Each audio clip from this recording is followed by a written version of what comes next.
എപ്പിസോഡിന്റെ തുടക്കത്തിൽ നമ്മൾ കാണുന്നത് ചെങ്ങിനെയും ഫാങ്ങിനെയുമാണ്. എയിമിങ്ങിന്റെയും ജിന്നുവിന്റെയും വെഡിങ്ങിന്റെ സെലിബ്രേഷനും കാര്യങ്ങളൊക്കെ കഴിഞ്ഞ് തിരിച്ചു വീട്ടിലേക്ക് കൊണ്ടാക്കുന്നത് അവനായിരുന്നു. കുഞ്ഞു ഉറങ്ങുമ്പോൾ കാറിൽ നിന്ന് തന്നെ കുഞ്ഞിനെ എടുത്ത് ബെഡിൽ കൊണ്ടേ കിടത്തുന്നു. ഈ ഒരു ടീം അവനാകട്ടെ ഫാങ് ഇപ്പോൾ ഡിവോഴ്സ് ഒക്കെ കഴിഞ്ഞ ഫ്രീ ആയിരിക്കല്ല, അതുകൊണ്ട് തന്നെ അവളോടുള്ള ഇഷ്ടം തുറന്നു പറയുമ്പോൾ അവളത് ആദ്യം ഇപ്പൊ കേൾക്കല്ല. കാരണം ഇതിനു മുന്നേ ഇടയ്ക്ക് എയിമിങ് അവളോട് അത് സൂചിപ്പിച്ചിരുന്നു. എന്തായാലും ചെങ്ങിപ്പോ അത് നേരിട്ട് പറയുമ്പോൾ അവൾക്ക് എന്ത് പറയണോന്ന് അറിയില്ല. കാരണം ഇത്രയും നാൾ അവൻ അങ്ങനെ കണ്ടിട്ടില്ലല്ലോ. പക്ഷെ അവൻ ഇവരുടെ കാര്യത്തിൽ വളരെ സീരിയസ് ആണെന്ന് അവൾക്കറിയാം. കാരണം ഒരുപാട് ഹെൽപ്പ് അവൾക്കും കുഞ്ഞിനും ചെങ്ങ ചെയ്തു കൊടുത്തിട്ടുണ്ട്. എന്തായാലും ഇവിടെ ഇങ്ങനെ കാര്യങ്ങൾ നടക്കുമ്പോഴേക്കും ജിന്നുവിന്റെയും എയിമിങ്ങിന്റെയും ഒക്കെ ആ ഒരു പ്രോജക്റ്റിന്റെ കൺസ്ട്രക്ഷൻ സൈറ്റിൽ പ്രശ്നം നടക്കുന്നു. വളരെ ക്വാളിറ്റി കുറഞ്ഞ മെറ്റീരിയൽസ് ആണ് ഇറക്കി അവർ പണി ചെയ്യുന്നത് എന്ന രീതിക്ക് അവിടെ ഇൻസ്പെക്ഷൻ നടക്കുകയും അതിൽ തെറ്റ് ക്രമക്കേടും ഒക്കെ കണ്ടെത്തി ജിന്നുവിനെ അറസ്റ്റ് ചെയ്യുകയും ചെയ്യുന്നുണ്ട്. ഇതെല്ലാം ജിന്നുവിന്റെ അമ്മയുടെ പരിപാടിയാണെന്ന് മനസ്സിലാക്കുന്ന എയിമിങ് അമ്മയായിട്ട് ഇപ്പൊ നടന്ന കാര്യങ്ങളെ സംബോധന ചെയ്തുകൊണ്ട് ഒരു പ്രസ് മീറ്റ് നടത്തുന്നത് അറിഞ്ഞ് വേഗം അങ്ങോട്ടേക്ക് ചെല്ലുന്നുണ്ട്. ജിന്നു മാനസിക ബുദ്ധിമുട്ടുകൾ നേരിടുന്ന ഒരാളാണെന്നും അവൻ ഇനി ആ ഒരു പ്രോജക്റ്റ്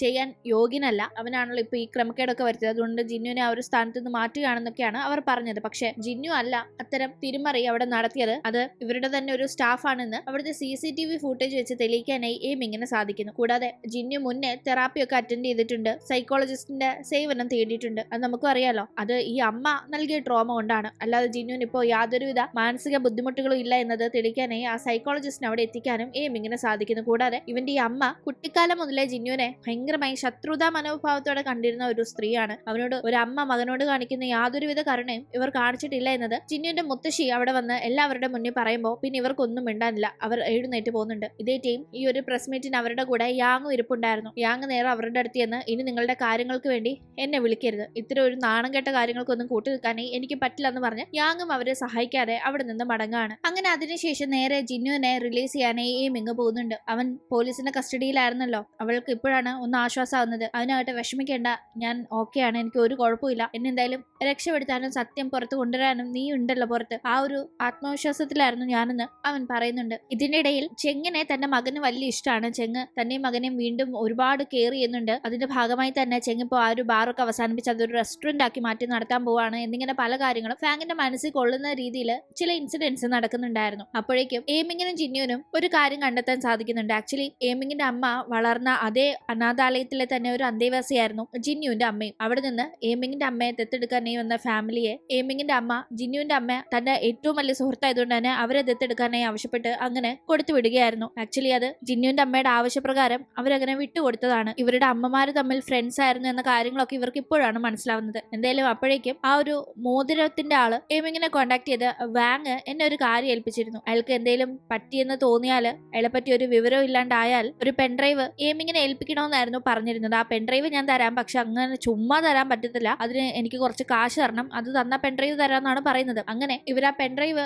കിട്ടാനായിട്ടുള്ള കാശ് അയച്ചു കൊടുത്ത ശേഷം അത് കളക്ട് ചെയ്യാനായി പോകുന്ന ടൈമിലേക്ക് ജിന്നുവിന്റെ അമ്മയുടെ ആളുകൾ ഇവരെ വളയുന്നുണ്ട്. പക്ഷെ അവിടെ നിന്ന് ഒരുവിധം ജിന്നു അവരെ കൈകാര്യം ചെയ്യുന്ന ടീം ഒരു ലോക്കറിന്റെ അവിടേക്ക് എത്താനായി എയിമിങ്ങിന് സാധിക്കുന്നു. ആ ലോക്കറിന്റെ പാസ്വേഡ് ഓൾറെഡി അയാൾ പറഞ്ഞു കൊടുത്തിട്ടുണ്ടായിരുന്നു കാശ് അയച്ചു കൊടുത്തപ്പോൾ. അങ്ങനെ ആ ലോക്കർ ഓപ്പൺ ചെയ്ത് ആ പെൻഡ്രൈവ് എയിമിങ് കൈക്കലാക്കി അവിടെ നിന്ന് വീട്ടിലേക്ക് ചെല്ലുമ്പോഴേക്കും ജിന്നുവും അവരുടെ അടുത്ത് നിന്ന് എസ്കേപ്പ് ആയി വീട്ടിലേക്ക് എത്തുന്നുണ്ട്. അങ്ങനെ അവർ ആ പെൻഡ്രൈവ് ഓപ്പൺ ചെയ്യാനായി നോക്കുമ്പോൾ ഒന്നും തന്നെ ഇല്ല. അയാൾ നമ്മളെ പറ്റിച്ചതാണോ എന്ന് ടെൻഷനായി എയിമിങ് നേരെ ഞാൻ ഫ്രഷ് ആയിട്ട് വരാമെന്ന് പറഞ്ഞ് വാഷ്റൂമിന്റെ അങ്ങോട്ടേക്ക് പോകുന്നുണ്ട്. പക്ഷെ അവൾ ആക്ച്വലി കുളിക്കാൻ പോയതൊന്നും അല്ല, മറിച്ച് ജിന്നുവിനെ പറ്റിച്ച് യഥാർത്ഥ പെൻഡ്രൈവ് ഓപ്പൺ ചെയ്ത് അതിലെ ഡേറ്റ് എന്താണെന്ന് കാണാനായി പോയതാണ്. അതിനകത്തൊരു വോയിസ് റെക്കോർഡാണ് ഉള്ളത്. അത് കേൾക്കുമ്പോൾ തന്നെ മനസ്സിലാവുന്നത് ഈ വാങ് ആണ് എയിമിങ്ങിന്റെ അമ്മ കാരണക്കാരിയായ ആ ഒരു ഇൻവെസ്റ്റ്മെന്റ് തട്ടിപ്പിലെ പ്രധാനി എന്നാണ് എല്ലാവരും കരുതിയിരുന്നത്. പക്ഷേ ആ ഒരു കാര്യം വാങ്ങിനെ കൊണ്ട് ചെയ്യിപ്പിച്ച് മനഃപൂർവ്വം എയിമിങ്ങിന്റെ അമ്മയെ കുടുക്കിയത് ജിന്നുവിന്റെ അമ്മയാണ്. ജിന്നുവിന്റെ അമ്മയുടെ നിർദ്ദേശപ്രകാരമാണ് വാങ് ആകട്ടെ എയിമിങ്ങിന്റെ അമ്മയെ ഇതിലേക്ക് കരുവാക്കിയത്, അവരുപയോഗിച്ച് ആ കാശെല്ലാം സ്വരുക്കൂട്ടിയത്. ഈ കാര്യം ഇപ്പോൾ എയിമിങ് രഹസ്യമായി മനസ്സിലാക്കുന്നുണ്ട്. പക്ഷെ അവളത് ജിന്നു അറിയരുത് എന്ന് ആഗ്രഹിച്ചത് കൊണ്ടാണല്ലോ ആ ഒരു പെൻഡ്രൈവ് കിട്ടിയില്ലെന്ന രീതിയിൽ അത് മാറ്റിയത്.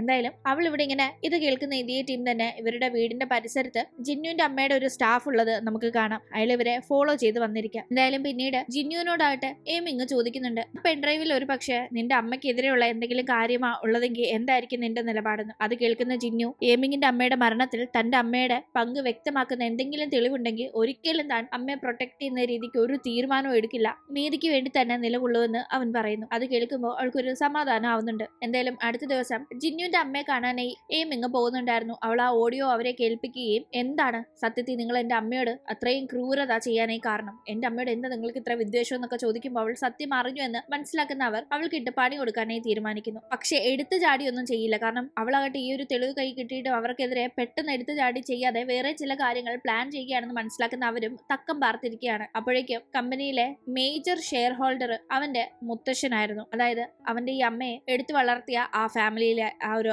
മുത്തശ്ശൻ. ആ മുത്തശ്ശനെ പക്ഷെ ജിന്നു അങ്ങനെ കാണാറൊന്നും ഉണ്ടായിരുന്നില്ല. ഈ അമ്മയുമായിട്ട് ആ മുത്തശ്ശന് പിന്നീട് നല്ലൊരു റിലേഷൻ ആയിരുന്നില്ല ഉണ്ടായിരുന്നത്, ഇവരുടെ സ്വഭാവത്തിലെ ആ ഒരു പ്രശ്നങ്ങളൊക്കെ കൊണ്ട് തന്നെ. പക്ഷെ ഇപ്പോ അവൻ മുത്തശ്ശനെ ചെന്ന് കണ്ട് കാര്യങ്ങൾ അറിയിക്കുകയും മുത്തശ്ശന്റെ ഷെയർസിന്റെ ആ പവറിന്റെ സഹായത്തോടു കൂടി ജിന്നുവിന്റെ അമ്മയെ ആ ഒരു ചെയർമാൻ സ്ഥാനത്ത് നിന്ന് മാറ്റേണ്ട നടപടികൾ കമ്പനിയിൽ സ്വീകരിക്കുകയും ചെയ്യുന്നുണ്ട്. അപ്പോഴേക്കും ജിന്നുവിന്റെ മുത്തശ്ശിക്ക് സർജറിയുടെ സമയമായിട്ടുണ്ടായിരുന്നു. മുത്തശ്ശിയുടെ സർജറി ടീം ഇവരെല്ലാം വളരെ ആവലാതിയോടുകൂടി വെയിറ്റ് ചെയ്തിരിക്കുകയാണ്. പക്ഷേ സർജറി സക്സസ് ആയി അവസാനം ചെന്ന് അറിയുമ്പോൾ സമാധാനം ആവുന്നുണ്ട്. വേഗം മുത്തശ്ശിക്ക് വേണ്ട അത്യാവശ്യം ചില സാധനങ്ങൾ എടുക്കാനായി വീട്ടിലേക്ക് ഏമിങ് പുറപ്പെടാണ്. ജിന്നുവൊക്കെ അപ്പോഴേക്കും ഹോസ്പിറ്റലിൽ തന്നെയായിരുന്നു. പക്ഷേ വീടിന്റെ അവിടെ എത്തിയ അവളെ ജിന്നുവിന്റെ അമ്മയുടെ ആളുകൾ അപായപ്പെടുത്താൻ ശ്രമിക്കുന്നതാണ് നമ്മൾ കാണുന്നത്. അങ്ങനെ പിന്നീട് ഹോസ്പിറ്റലിൽ നിൽക്കുന്ന ജിന്നുവിന്റെ ഫോണിലേക്ക് ഏമിങ്ങിനെ തട്ടിക്കൊണ്ട് പോയ കണക്ക് ഒരു ഫോട്ടോ അവന്റെ അമ്മ അയക്കുമ്പോഴേക്കും അവൻ വേഗം അങ്ങോട്ടേക്ക് പുറപ്പെടുന്നുണ്ട്. അവിടെ എത്തുന്ന അവൻ കാണുന്ന കാഴ്ച ഒരു കാറിൽ ബോധം കെടുത്തി ഇട്ടിരിക്കുകയാണ് ഏമിങ്ങിനെ. ആ ഒരു കാറിനെ തീ കൊളുത്താനായി ചുറ്റിനും പെട്രോളും ഒക്കെ ഒഴിക്കുന്നുണ്ട്. അവനകട്ടെ അമ്മയോട് എന്തിനാ ചെയ്യുന്നതെന്ന് ചോദിച്ച് ഏമിങ്ങിനെ രക്ഷപ്പെടുത്താനായി അവന്റെ ഷെയർസ് എല്ലാം കൊടുക്കാന്നൊക്കെ പറഞ്ഞ് അതിന് തയ്യാറാകുമ്പോഴേക്കും അങ്ങോട്ടേക്ക് ഒരു ട്വിസ്റ്റ് നൽകിക്കൊണ്ട് വാങ് എത്തുന്നുണ്ടായിരുന്നു. ആക്ച്വലി വാങ് ജിന്നുവിന്റെ അമ്മയുടെ കസ്റ്റഡിയിലായിരുന്നു ഉണ്ടായിരുന്നത്. പക്ഷെ ജിന്നുവിന്റെ അമ്മയുടെ സ്റ്റാഫിനെ തന്നെ പറഞ്ഞ് കൺവിൻസ് ചെയ്ത്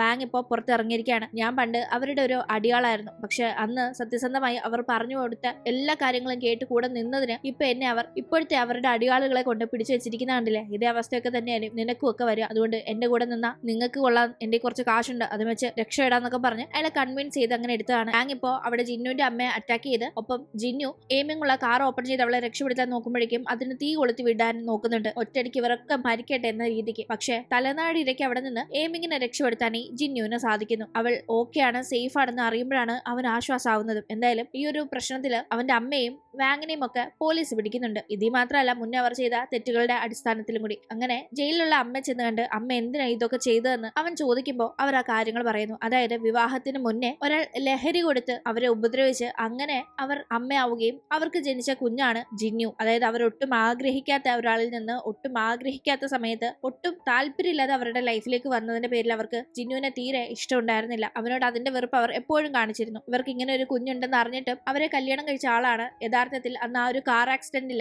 മരണപ്പെട്ട ആൾ. അയാളാണ് തന്റെ അച്ഛനെന്നാണ് സത്യത്തിൽ ജിന്നു കരുതിയിരുന്നത്. പക്ഷെ അയാളായിരുന്നില്ല അച്ഛൻ, മറ്റാരോ ആണ്. തന്റെ ലൈഫിലെ വലിയൊരു ട്രാജഡി മറക്കാനായി തനിക്ക് കിട്ടിയ ഏറ്റവും നല്ലൊരു പാർട്ട്ണർ ആയ ആൾ ജിന്നുവിന്റെ കൂടെയുള്ള കാർ ആക്സിഡന്റിൽ മരണപ്പെടുകയായിരുന്നു. ജിന്നു പക്ഷെ അതിൽ രക്ഷപ്പെട്ടു എന്ന കലിപ്പും പിന്നീട് അമ്മയ്ക്ക് ജിന്നുവിനോടുണ്ടായി. അതൊക്കെ ഭയങ്കര പകയായി അമ്മയ്ക്ക് അവനെ കാണുമ്പോഴൊക്കെ തോന്നിയിരുന്നു. കൂടാതെ നല്ലൊരു ലൈഫ് മോഹിച്ച് അനാഥാലയത്തിൽ നിന്ന് ഒരു ഫാമിലിയുടെ കൂടെ പോയെങ്കിലും അവിടെ നല്ലൊരു ലൈഫ് ഒന്നും ഉണ്ടായിരുന്നില്ല. ഒരുപാട് കഷ്ടപ്പാടുകൾ അനുഭവിക്കേണ്ടി വന്നിട്ടുണ്ടായിരുന്നു. ഇവൻ തന്റെ തെറ്റുകൊണ്ടല്ലാതെ ഗർഭിണിയായപ്പോ പോലും ആ ഫാമിലി തന്നെ ഒരുപാട് ടോർച്ചർ ചെയ്തിരുന്നു എന്ന ഒരു നിരാശ അവര് കാരണമാണ് തന്റെ ലൈഫ് ഇങ്ങനെയൊക്കെ ആയെന്ന ഒരു ധാരണ ജിന്നുവിന്റെ അമ്മയ്ക്കുണ്ടായിരുന്നു. അവരങ്ങനെ വലിയ പണവും കാര്യങ്ങളൊക്കെ മുന്നോട്ട് പോകുന്നതിന്റെ ഇടയിലും പക്ഷെ ലൈഫ് ഒരു ട്രാജഡിയായി മാറിയതിന്റെ ആ ഒരു സങ്കടത്തിൽ ജീവിക്കുന്ന ടീമാണ് വർഷങ്ങൾക്ക് ശേഷം അവരുടെ പഴയ കൂട്ടുകാരിയായിരുന്ന ഏമിങ്ങിന്റെ അമ്മയെ കാണുന്നത്. പക്ഷെ അവർക്കാകട്ടെ ഒരു പെർഫെക്റ്റ് ലൈഫ് ആയിരുന്നു ഉണ്ടായിരുന്നത്. അന്ന് എനിക്ക് പകരം ഇവളെ തന്നെ അവർ ദത്തെടുത്ത് കൊണ്ടുവരുന്നെങ്കിൽ ഇന്ന് ഞാൻ എത്ര സമാധാനത്തിൽ ജീവിച്ചേനെ. ഇവളിപ്പോ അനുഭവിക്കേണ്ടി വന്നിരുന്നേനെ. പക്ഷെ എല്ലാം ഇവളന്ന് അവളെ ദത്തെടുക്കണ്ട, എന്നെ കൊണ്ടുപോക്കട്ടെ എന്ന് പറഞ്ഞതിന്റെ പേരിലല്ലേ മാറി മറിഞ്ഞത്. അങ്ങനെ ഇപ്പൊ ഇവൾ സമാധാനത്തിൽ ജീവിക്കണ്ട എന്ന ഒരു കുശുമ്പിന്റെ പുറത്താണ് ഏമിങ്ങിന്റെ അമ്മയെ ഇൻവെസ്റ്റ്മെന്റ് ഫ്രോഡിൽ കുടുക്കി അവരുടെ മരണത്തിലേക്ക് വഴിവെച്ച കാര്യങ്ങൾ ജിന്നുവിന്റെ അമ്മ പ്ലാൻ ചെയ്തത്. ഈ കാര്യങ്ങളൊക്കെ ഇപ്പോ അവർ അവനോട് തുറന്നു പറയുമ്പോൾ ഒരു നിസ്സാര കുശുമ്പിന്റെ പേരിൽ എത്ര പേരുടെ ലൈഫാണ് ഇവന്റെ ഈ അമ്മ ടച്ച് തകർത്തത് എന്നത് അവന് ഭയങ്കര സങ്കടമാണ്. ഒപ്പം തന്നെ അമ്മയുടെ ലൈഫിൽ താൻ ജനിച്ചതാണ് എല്ലാ നാശത്തിനും കാരണമെന്ന് അമ്മ വിചാരിക്കുന്നതുകൊണ്ട് അവൻ അതിന്റെ ഭയങ്കര സങ്കടവും തോന്നുന്നുണ്ട്. കാരണം അവൻ അച്ഛൻ എന്ന ഐഡന്റിറ്റി പറയാൻ ഒരാൾ ഇല്ലാതെ ജനിച്ച ആളാണ് എന്ന ഒരു കാര്യം തന്നെ അവനെ ഭയങ്കര സങ്കടത്തിലാക്കുന്നുണ്ട്. എന്തായാലും ഈ കാര്യങ്ങളൊക്കെ ഭയങ്കര ട്രോമ കണക്കാവുന്ന ജിന്നു പിന്നെ എയിമിങ്ങിന്റെ മുന്നിൽ പോയില്ല. അവൾക്കായി ഒരു കത്തെഴുതി വെച്ച് അവൻ അവിടെ നിന്നിറങ്ങാണ്. എന്റെ ലൈഫിൽ എന്നെ ചേർത്ത് നിർത്താൻ നോക്കിയവരൊക്കെ ഞാൻ കാരണം സങ്കടപ്പെട്ടിട്ടേ ഉള്ളൂ. ഞാൻ സ്വന്തം മകനല്ലാഞ്ഞിട്ട് പോലും എന്നെ ചേർത്ത് നിർത്തിയ എന്റെ അമ്മയുടെ ഹസ്ബൻഡാണ് എന്റെ കൂടെ ആ ഒരു ആക്സിഡന്റിൽ പെട്ട് എന്റെ കൺമുന്നിൽ എന്നെ രക്ഷപ്പെടുത്താൻ വേണ്ടി മരിച്ചത്. അതുപോലെ എന്നെ ചേർത്ത് നിർത്താൻ നോക്കി നിനക്കും അപകടം സംഭവിക്കരുത്. എല്ലാം ഒന്ന് അവസാനിക്കുന്നത് വരെ നമ്മൾ കാണണ്ട, എല്ലാം കലങ്ങി തെളിയുമ്പോൾ കാണാമെന്ന് പറഞ്ഞ് അവൻ വെഡിങ് റിങ്ങും അവിടെ ഊരി വെച്ചിട്ടാണ് പോയിരിക്കുന്നത്. അവൾക്ക് ഭയങ്കര ഷോക്കായിരുന്നു. പലതവണ വിളിക്കാൻ നോക്കുന്നുണ്ടെങ്കിലും അവനെ കോളിൽ കിട്ടിയതേയില്ല. ജിന്നു പോയിട്ടുണ്ടായിരുന്നത് ഒരു കല്ലറയുടെ അവിടേക്കാണ്. അതായത് അവന്റെ സ്വന്തം അച്ഛനല്ല, മറിച്ച് അവൻ സ്വന്തം അച്ഛനെന്ന് കരുതിയിരുന്ന ഒരാളുണ്ടല്ലോ കുട്ടിക്കാലത്ത്, അദ്ദേഹത്തിന്റെ കല്ലറയിലേക്ക്. കുട്ടിക്കാലത്ത് ജിന്നുവിനെ അമ്മ ഉപദ്രവിക്കുമ്പോഴൊക്കെ തന്നെ അവനെ പ്രൊട്ടക്ട് ചെയ്തിരുന്ന, ആശ്വസിപ്പിച്ചിരുന്ന അവന്റെ വളർത്തച്ഛനെന്ന് മാത്രം അവൻ ഇപ്പൊ മനസ്സിലാക്കിയിരിക്കുന്ന ആ അച്ഛന്റെ കല്ലറയുടെ അവിടേക്ക്, അവന്റെ കൺമുന്നിൽ വെച്ച് ജീവൻ നഷ്ടപ്പെട്ട അതേ അച്ഛന്റെ കല്ലറയുടെ അവിടേക്ക് അവിടെ ഇരുന്ന് ഭയങ്കരമായി അവൻ സങ്കടപ്പെടുന്നുണ്ട്. എന്തായാലും അപ്പോഴേക്കും അവൻ ഇവിടേക്ക് തന്നെ വരാൻ സാധ്യതയുണ്ടെന്ന് മനസ്സിലാക്കി എയ്മിങ് അവനെ അന്വേഷിച്ചെത്തുന്നുണ്ട്. അവനെ സമാധാനിപ്പിച്ച് അവൾ കൂട്ടിക്കൊണ്ടുപോകുന്നു. അങ്ങനെ പിന്നീട് ലൈഫ് നന്നായി മുന്നോട്ട് പോവാണ്. കമ്പനിയുടെ കാര്യങ്ങളൊക്കെ ജിന്നു നന്നായി നോക്കുന്നു. എയ്മിങ്ങും അവന്റെ കൂടെ ഹാപ്പിയായി കഴിയുന്നു. ഫാങ്ങും ചെങ്ങും ഒന്നിക്കുന്നതിൽ ഏറ്റവും അധികം സന്തോഷിക്കുന്നത് ഫാങ്ങിന്റെ മകനാണ്. ചുറ്റിനുള്ളവരുടെ കാര്യങ്ങളൊക്കെ നന്നായി പോകുന്നുണ്ട്. അതിന്റെ ഇടയിൽ കൈ ഇവർ വിവാഹിതരായി എന്ന ഒരു കാര്യം അറിയുന്നു. കൈക്കും ജിന്നുവിനും ഇടയിലുള്ള പിണക്കങ്ങളൊക്കെ അവർ പറഞ്ഞു തീർക്കാണ്. എന്നാ ഒരു കോമ്പറ്റീഷന് തലേ ദിവസം ഒരു അറിയിപ്പില്ലാതെ ജിന്നു പിന്മാറിയതിന് കാരണം അവന്റെ ലൈഫിൽ സംഭവിച്ച ചില ട്രാജഡികളാണ്. അതൊക്കെ അവൻ പറഞ്ഞ് ആ ഒരു ഫ്രണ്ട്ഷിപ്പ് വീണ്ടെടുക്കുന്നുണ്ട്. അങ്ങനെ കാര്യങ്ങൾ നന്നായി മുന്നോട്ട് പോകുന്നതിന്റെ ഇടയിൽ അമ്മയുടെ മകനെ, അതായത് അവന്റെ സ്റ്റെപ്പ് ബ്രദറിനെ ജിന്നു കൂട്ടിക്കൊണ്ടുവരുന്നുണ്ട്.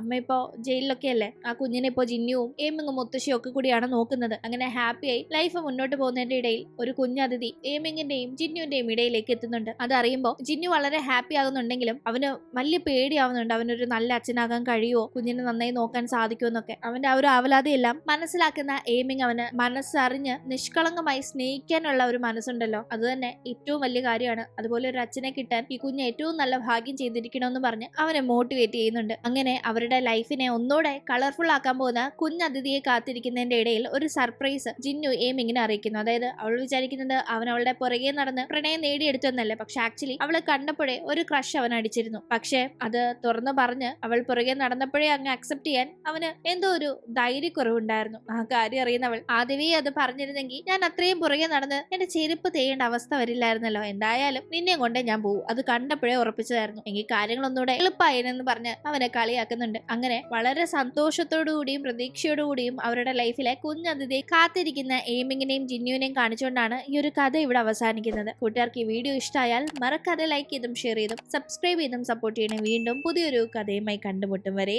ബൈ.